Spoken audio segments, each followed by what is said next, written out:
ಒಂದು ತಾಯಿ ನಾಯಿ ಅದರ ಮರಿಗಳೊಂದಿಗೆ ಒಂದು ಜಮೀನಿನಲ್ಲಿ ವಾಸಿಸುತ್ತಿತ್ತು. ಆ ಜಮೀನಿನಲ್ಲಿ ಒಂದು ಬಾವಿ ಇತ್ತು.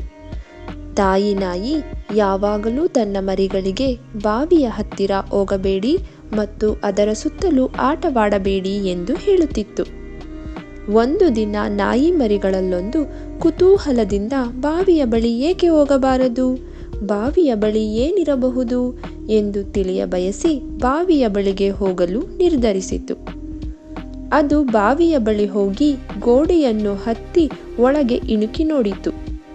ಬಾವಿಯ ನೀರಿನಲ್ಲಿ ತನ್ನ ಪ್ರತಿಬಿಂಬವನ್ನು ನೋಡಿ ಅದನ್ನು ಇನ್ನೊಂದು ನಾಯಿ ಇದೆ ಎಂದು ಭಾವಿಸಿತು ಮತ್ತು ಅದರ ಪ್ರತಿಬಿಂಬವು ಅದನ್ನೇ ಅನುಕರಿಸಿದಾಗ ಚಿಕ್ಕ ನಾಯಿಗೆ ಕೋಪ ಬಂದಿತು.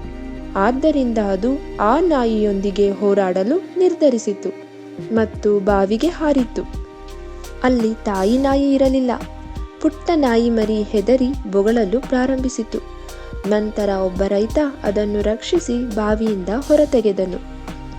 ಹಿರಿಯರು ಹೇಳುವುದನ್ನು ಯಾವಾಗಲೂ ಆಲಿಸಬೇಕು ಮತ್ತು ಅವರ ಮಾತನ್ನು ಧಿಕ್ಕರಿಸಬಾರದು ಎಂಬ ಪಾಠವನ್ನು ಪುಟ್ಟ ನಾಯಿ ಮರಿ ಕಲಿತುಕೊಂಡಿತು. ಮತ್ತೆ ಇನ್ನೆಂದೂ ಆ ಬಾವಿಯ ಕಡೆ ಹೋಗಲಿಲ್ಲ. ಇನ್ನಷ್ಟು ಸ್ವಾರಸ್ಯಕರ ಕಥೆಗಳಿಗಾಗಿ ನಮ್ಮ ಚಾನಲ್ನ ಸಬ್ಸ್ಕ್ರೈಬ್ ಮಾಡಿ.